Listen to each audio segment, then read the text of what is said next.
Welcome to the 68-player play-by-post game that is going on in the Spirit Island Second Wave Discord. Right, I've got a lot to talk about. So, turn 3, things are happening. Let's talk about growth. Now, I have done the third growth option this turn because I want more cards to play with and I want that all-important presence on the board. And I've gone for top track just to reveal this earth element here because I figure, well, if I can just reveal all of the top track, I'm just going to be set to just do all of my innates very easily.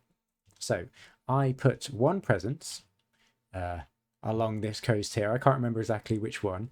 And of course, with this growth option, you have to push one presence from each ocean that you're in. So for this board, I'd have to push into land 1 and so on.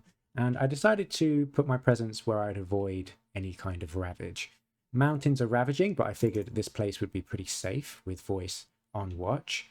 And down here on river boards, we've got a presence in this jungle and this jungle here because they're completely safe. Now, of course, you don't just add a presence with this third growth option, you also get a power card. And I decided to go for a minor because I don't necessarily want to get rid of any of my cards at the minute in place of a major.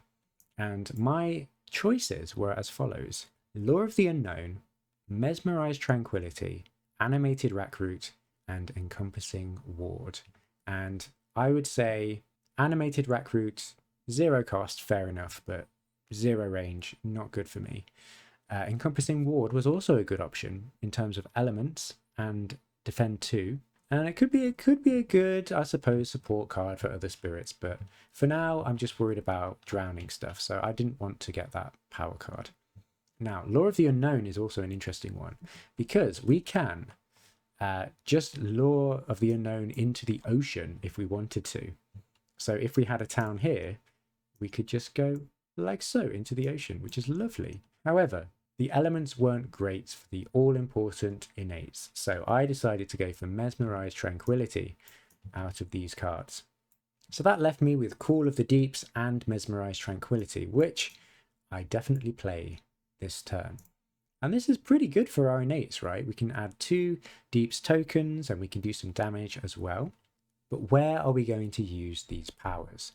So I decided to put Mesmerize Tranquility on River Sunshine's board just for the isolate, because really, I'm in no position to kind of lower damage anywhere, really.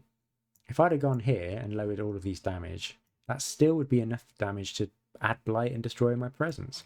So I'm not all about that. So I thought I'll isolate this land, maybe give some help to River Sunshine and see what I can do. But then the other problem is, what do I do with Call of the Deeps? And again, I'm no longer in any ocean. I can't gather into the ocean to drown any explorers. So I was like, what do I do here? So I decided to again focus on 6A. And this is because if we have a look at the board state over on Island 6, we see that there is a lone explorer right here on board E. And so I thought, oh, maybe I can stop a build here because we are building in the wetlands. So I asked both of these players if it was okay to gather this explorer into this land. And unfortunately, I don't have, the technology isn't there yet to kind of show this. And that, my friends, is the fast phase. Now we move on to the invader phase. Let's see what the event holds. I'll remind you that we're going to ravage in the mountains and the wetlands. And on my board, currently the mountains are clear. And we're going to build in the wetlands, which is a bit scary over here for lore. A bit scary, yeah, super scary, but we'll try and deal with that later. So, what event is it? Cities rise. On each board in the land with the most towns, replace 2 towns with 2 cities. Now, I chose, on my board, I won't speak for lore, this sands to actually make these into 2 cities. Because, well, I didn't want to put more pressure on lore. And I figured maybe I could creep over here with my Deeps tokens to eventually deal with it. I don't know. We'll see. We also had Beasts chase off homesteaders. And I was like, oh, Lore, do you need a hand? I could push a town. And Lore was like, yeah, that's fine. That's cool. That's great. So I pushed this town into this sand since, hey, I'm going to deal with it eventually, right? So, hey, that's fine. And it helps Lore out and everybody's happy. Careful defense when invaders ravage if the land has to harn defend 2. Now, that doesn't matter on my board, and that's all we're talking about right now. However, look at this. I didn't see this. Lore is having a great time with that event. Mountains ravage, wetlands build, and on my board that means we get a city in here, the disease is consumed, and mining boon, I actually chose this wetlands here. So how that works is it builds, and then we upgrade an invader. And you might be able to see what's going to happen in the slow. Right, it's time to explore. The explore is, not that, oops, sands. Wonderful, okay. Now on my board, that is actually really scary, because I just made this a problem land and now it's become even worse. And we've got an escalation as well. And I chose land 1 and land 3 because I figured if I'm going to reclaim next turn, I could just pull these into the ocean if I need to. I'm not sure if that was the right choice. We'll see in a future turn. But that is it for the invader phase. Next turn, we have the salt card, barring any shenanigans that other spirits may do. So we know that they're going to explore in non-mining lands.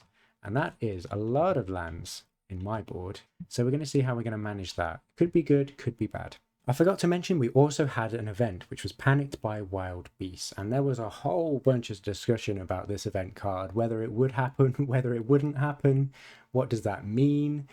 We had spare strife kicking around, people asking for strife. I just mainly kept to my board and I was like, okay, Law might need some help in this land. I assume they can deal with enough damage to deal with this city, so I just put a strife on this town here.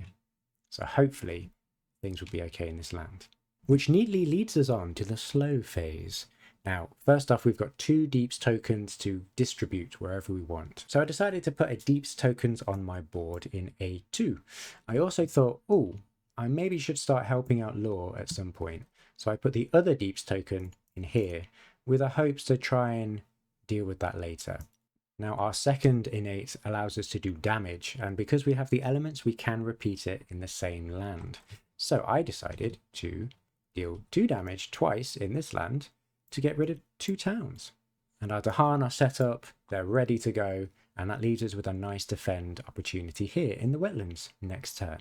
So here we are. This is our little island. This is how we're doing at the end of the slow phase on turn 3. As you can see, my sands is a little bit rough and it's going to ravage very soon.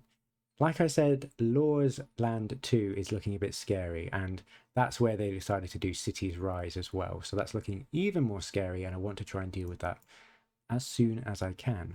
Gosh, Encircle Fangs is looking really good on their board, and they've actually asked me to make a little pocket to try and protect this wetland and mountains. Tangles, well, that sands is looking worse than mine, but it's not the worst land I've ever seen. Panda Lightning is looking pretty cool as well.